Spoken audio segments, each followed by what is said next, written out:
everyone, welcome back to our channel and welcome to a new background, new kitchen. Been a little MIA on this channel because we moved. Bear with me while I figure out the new filming setup in this kitchen.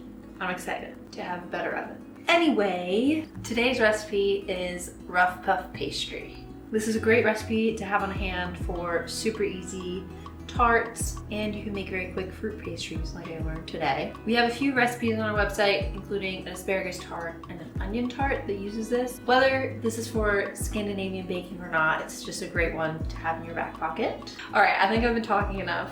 Let's just get to the recipe. To make rough puff pastry, To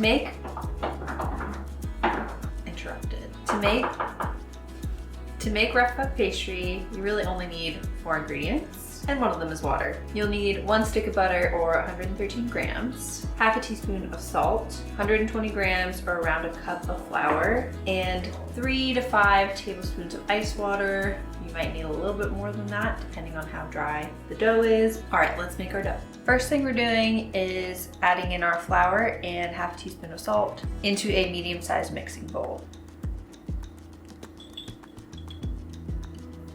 I'm just gonna roughly mix that together. Then I'm going to cube this butter, which needs to be very cold. Now we're gonna add in our cubes to the flour and salt. And then with our hands, we're going to mix this together and then squish the butter pieces between our fingers to create large flakes. We do recommend doing this by hand to keep the flakes on the larger side, which will help with the layers, instead of breaking it up with a pastry cutter or the food processor or something like that. First, just tossing it in the flour, and now we're gonna start smashing the cubes of butter to create flakes, like that. We're just gonna do that with all of it. I'm pretty happy with this consistency. We got larger flakes in there. Pretty much all the butter has been flattened. Now we're gonna start adding our ice water. We're gonna start with 3 tablespoons and see how it comes together, and then add more if we need to.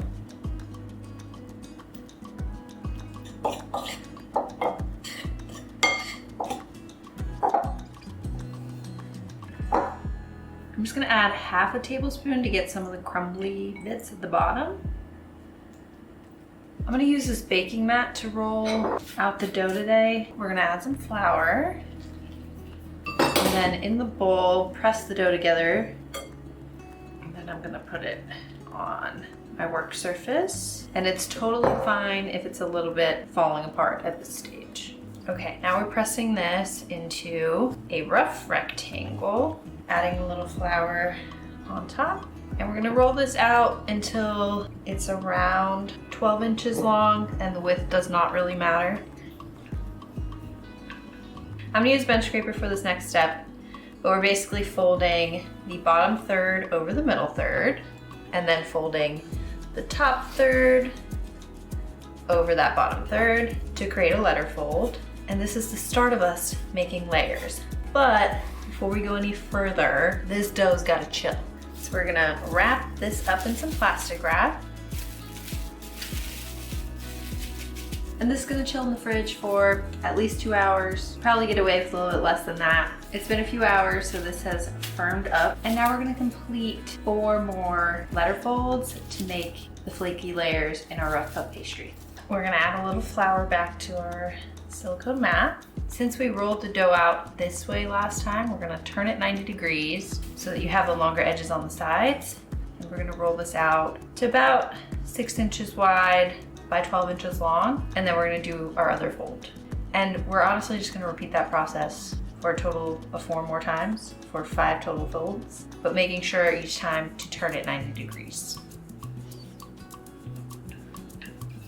The top down, the bottom up.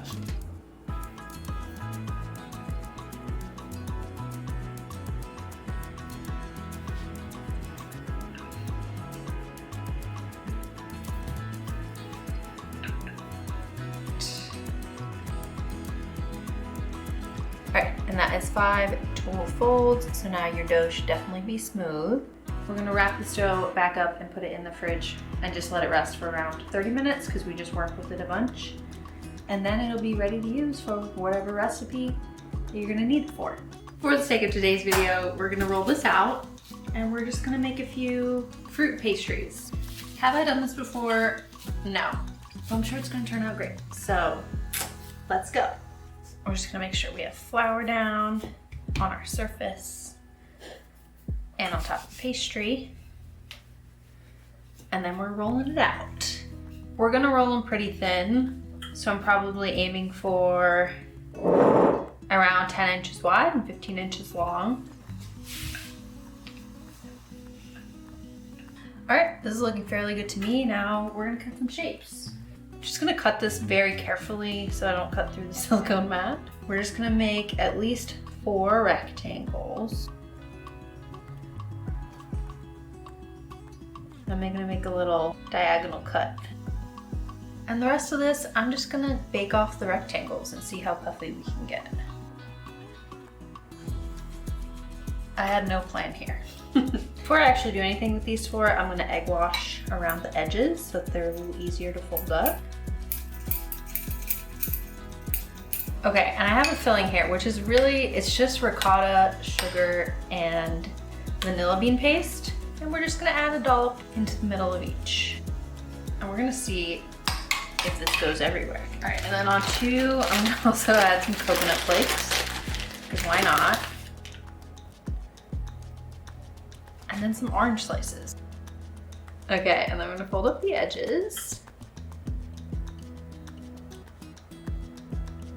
And this one, I'm gonna add a bit of blackberry jam.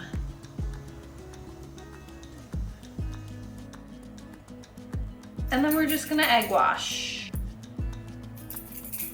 We got our parchment lined baking sheet, so now I'm gonna transfer my pastries somehow. I'm sure it'll be fine.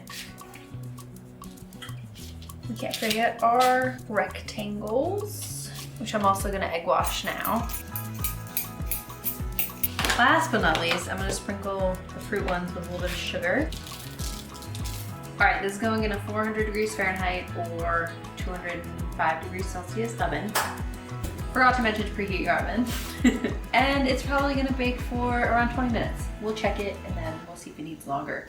We're looking for puffy, golden brown edges, and we're gonna see what this plain pastry does.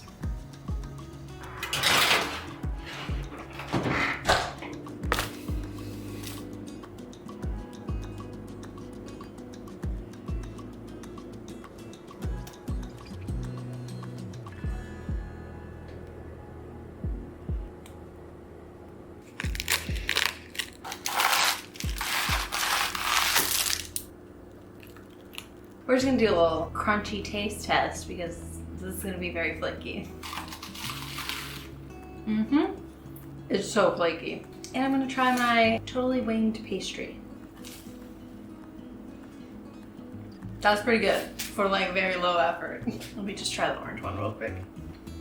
Also quite good. I'd recommend trying both of these. Thank you so much for watching our video. We hope you try to make homemade rough puff pastry at home, since it's actually pretty easy and doesn't require a lot of ingredients. And you can whip up some fun pastries just on the fly. Let us know if you do try out this recipe in the comments, and we'll see you for the next video. Bye.